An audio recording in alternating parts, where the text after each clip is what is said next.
Assalamualaikum warahmatullahi wabarakatuh. Waalaikumsalam. Merdeka! Merdeka! Saudara sekalian, tadi Pak Emil seorang kawan sudah mengatakan bahwa kita harus punya mimpi. Tanpa mimpi kita tidak akan pergi kemana-mana. Ya.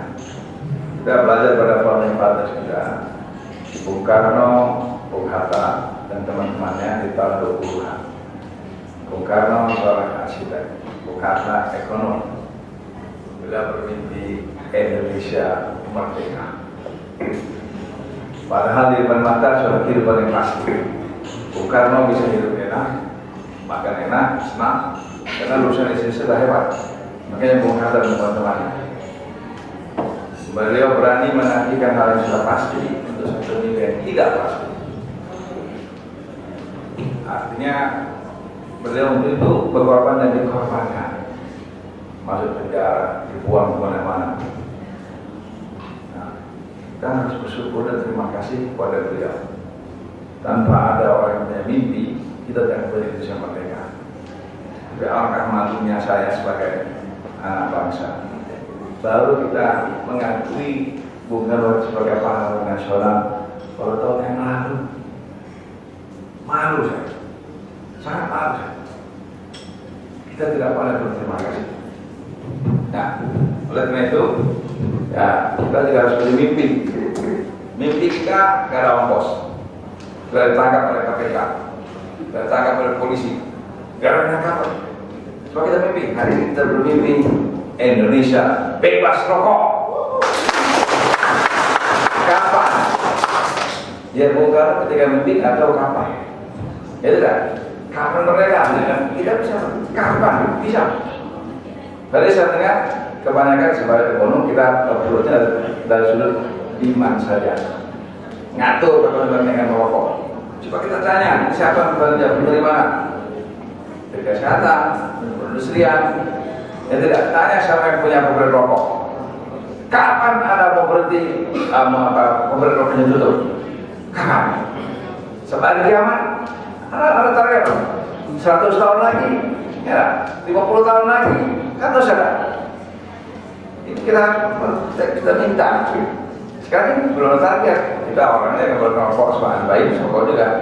Sekarang kita minta mereka juga adalah target. Nah, kita ikut bilang apa? Mau 20 tahun lagi. Tadi Pak menyebut Cina dan India. Di abad ke-7 dan 60 sekian. Cina besar, India besar, dan ternyata juga Indonesia itu sudah besar.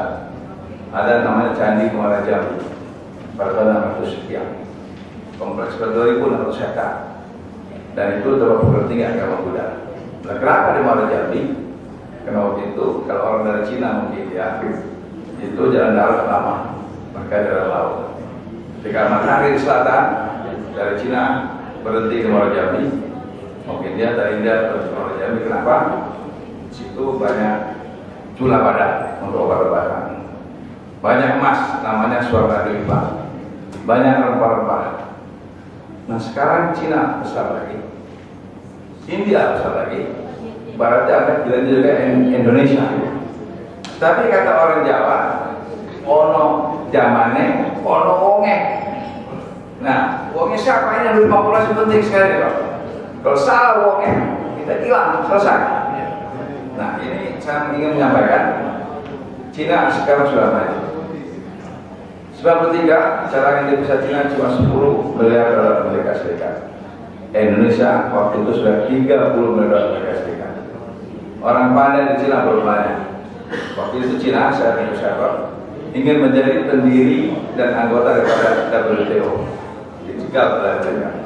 Boro-boro menjadi seperti anggota Jakarta. Tapi Cina waktu itu memutuskan akan mengirim anak-anak muda Cina mengambil doktor di Amerika 500 juta setahun. 500 juta setahun. Dan kita belum. Hari ini di Cina itu cadangan devisa 3.600 dolar Amerika Serikat, 30 triliun. Kita pernah 120 dan turun lagi, sekarang 100 miliar dolar Amerika Serikat. Orang yang ada di Cina, waktu saya kuliah itu, universitas waktu tahun yang lalu 73, mahasiswanya cuma 25 orang, 20 orang Amerika Putih, 5 orang asing, Indonesia, Jepang, Taiwan, Brazil, Australia. Kemudian saya kesana lagi, saya tanya ada 5 orang nanti kuliah di sana, berapa mahasiswa sekarang ya? Di bawah sekolah 20 orang Pak. Cuma separuhnya orang Cina semua. Jadi kalau seluruh Universitas Amerika, separuh pasisnya orang Cina. Teman saya dikatakan 2/3. Maka di Cina sekarang dia adalah orang yang pintar. Setiap satu perusahaan, 1/5-nya adalah S2 dan S3.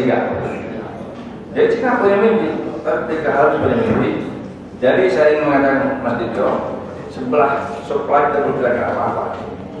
Sebelah depan saja, jangan merokok begitu-begitu. Coba nanti apakah kita kan dalam peta produk, ya kan? Tapi kita nggak bikin apa-apa sama mereka. Ya kita harus menghadap, ya melalui kesehatan juga melalui penelitian. Mereka harus berani punya target. Kalau Amerika berani, kenapa tidak berani? Apa musim balik kiamat? 100 tahun lagi, 50 tahun lagi, 20 tahun kita tagih, ya ditagih kapan? 2025. 2025, ya mungkin akan scale down. Sebenarnya kan globalisasi 2020. 2020 sudah globalisasi. Nanti kalau kita tidak bisa begitu, orang merokok datang ke sini semua, tidak bisa dilarang, bebas. Di sana kalau yang merokok, dia datang ke sini. Jadi kalau saya 2020, jangan 2025. Kenapa itu? Kalau kita jalan, ini pabriknya nggak tutup, orang datang ke sini merokok. Jadi barangkali kita pada 2020 tidak ada lagi pabrik rokok. Berani? Harus begitu dong ya. 2020 tidak ada pabrik rokok. Berani?